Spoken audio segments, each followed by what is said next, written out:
Hi everyone, my name is Elizabeth Makos and I am partnering with Retro Fitness in their mission to get America well again.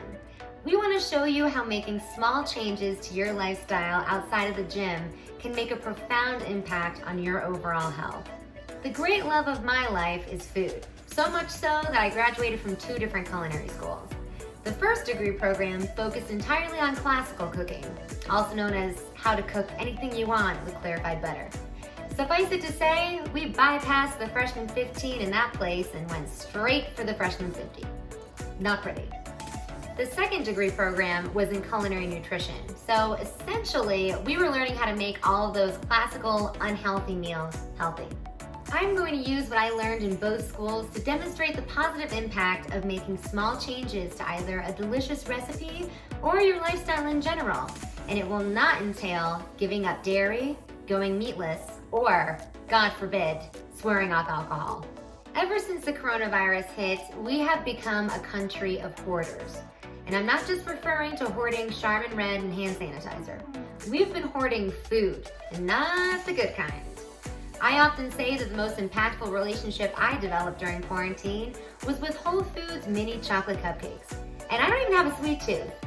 As a nation, we have never had to collectively undo the top button of our pants quite as often as we have over the last few months. But the good news is, from here, there's nowhere to go but up. Let's follow Retro Fitness's lead with getting real and start shedding that quarantine.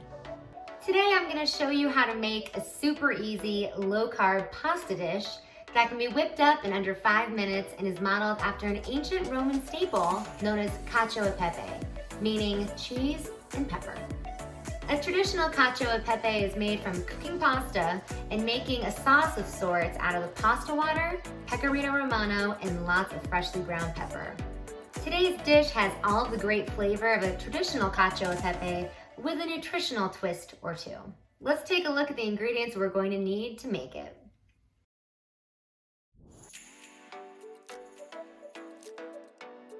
The star of our show today is butternut squash noodles, and they come spiraled and ready to cook just like this.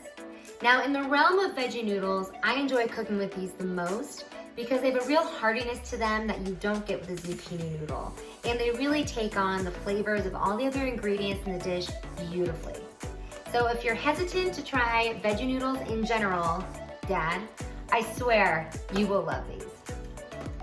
All we have to do to make our cacio e pepe is saute our butternut squash noodles in a little bit of olive oil, throw in some water if we need to keep it moist, and then we'll add a smidgen of butter, a lot of freshly ground black pepper, a little bit of salt if we need it, and then our ground cheese. Now, today I'm using ground Parmesan instead of pecorino romano, which is traditional, because Parmesan actually contains 1/4 of the calories of Romano. So that's a perfect example, making a small change without sacrificing any flavor. Let's get this show on the road. Our olive oil is nice and hot, so we're gonna throw in our butternut squash noodles, and we're gonna cook these for about 5 minutes or until they're al dente. We'll throw in a pinch of kosher salt. These look beautiful. So we're gonna take this off the heat and we're gonna add in our butter, our ground Parmesan, and as much black pepper as your little heart desires. Oh, okay, saw that one coming.